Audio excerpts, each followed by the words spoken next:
So today, we're diving into the incredible story of Kylian Mbappe and the price of his dream. This is a guy who lost a World Cup final, but might have actually won the future of football. We're going to explore what that really means and what it cost him to get there. So how is that even possible?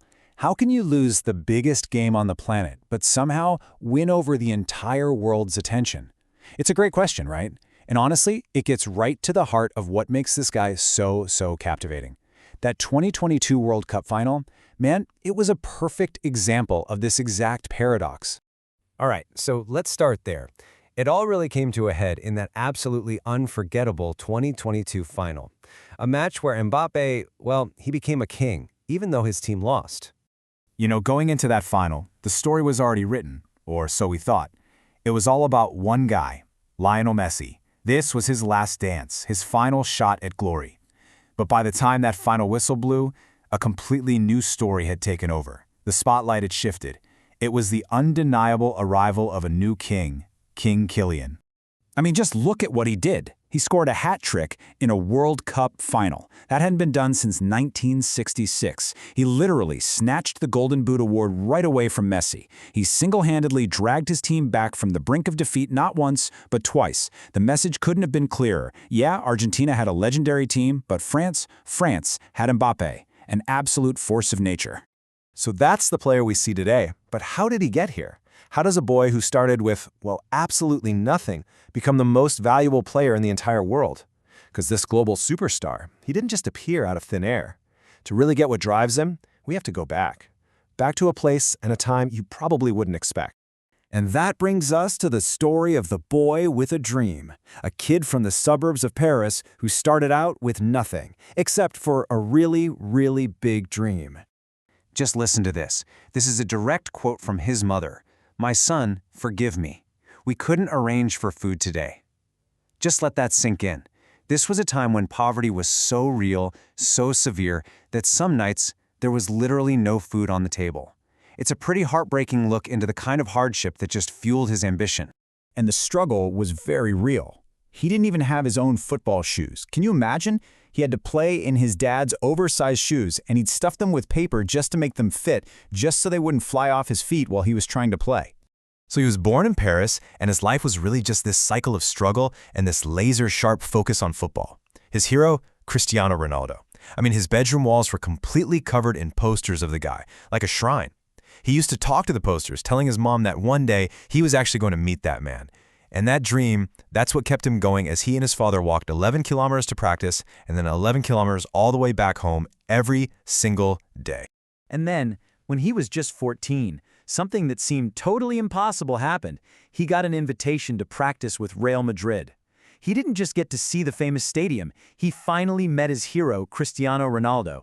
You gotta understand, this moment wasn't just a dream come true. No, this was like pouring gasoline on a fire that was already roaring. Suddenly, the dream was real, it was tangible, and his ambition just exploded. Okay, so this burning ambition, it led him to another pivotal moment, a moment that has become the stuff of football legend, a story that we call the mother's prophecy. So not long after meeting Ronaldo, his talent takes him to London for a trial with Chelsea FC. And by all accounts, he was brilliant. He totally stunned the staff. But they hesitated. They weren't quite convinced. They wanted him to come back for a second trial. And right here, this is where the story takes that legendary turn. His mother, Faisal Amari, she looked the Chelsea staff right in the eye and said this: "My son will not come back for a second trial. If you want to sign him now. Otherwise, in 5 years, you will have to pay 50 million euros to buy him." Whoa, can you believe the conviction? She saw her son's worth with total clarity, even when one of the biggest clubs on the planet couldn't.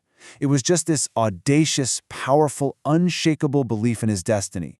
And what did Chelsea do? They rejected him. They let him walk away. A decision that will, without a doubt, go down as one of the biggest mistakes in football history. Ever. So Chelsea might not have seen his value, but you better believe the rest of the world was about to. And this brings us to the next chapter, the price of greatness. And oh boy, are the numbers behind that rejection absolutely staggering.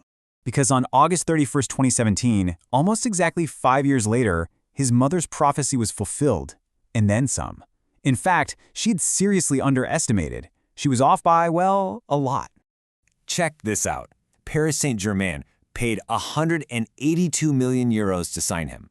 182 million euros. That fee made him the most expensive teenage player in the history of the sport. Period. And hey, to put that into a different perspective for our audience, that's over 1,580 crore Indian rupees. Just for the transfer fee alone. The numbers are they're staggered. And listen, that was just the fee to buy him. His 3-year contract with PSG? That's the real mind-blower.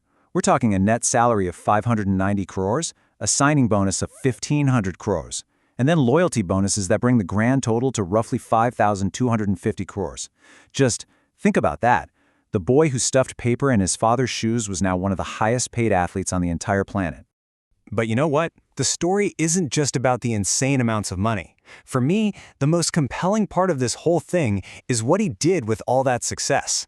He's building a legacy that goes way, way beyond just scoring goals.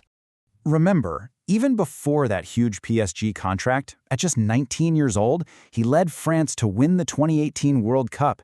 He even scored in the final. He was only the second teenager ever to do that. And what did he do with all his earnings from that tournament? He donated every single penny to a charity for underprivileged kids. He said he never wanted other children to face the same poverty he did. He never forgot where he came from. Which, it leaves us with one final, really big question. For the last 2 decades, football has been completely defined by the epic rivalry between Messi and Ronaldo. Now, that chapter is closing, and his performance in that 2022 final, it really felt like a declaration, didn't it? So I'm going to leave you with this to think about. Are we now living in a brand new era? Are we living in the era of Mbappe?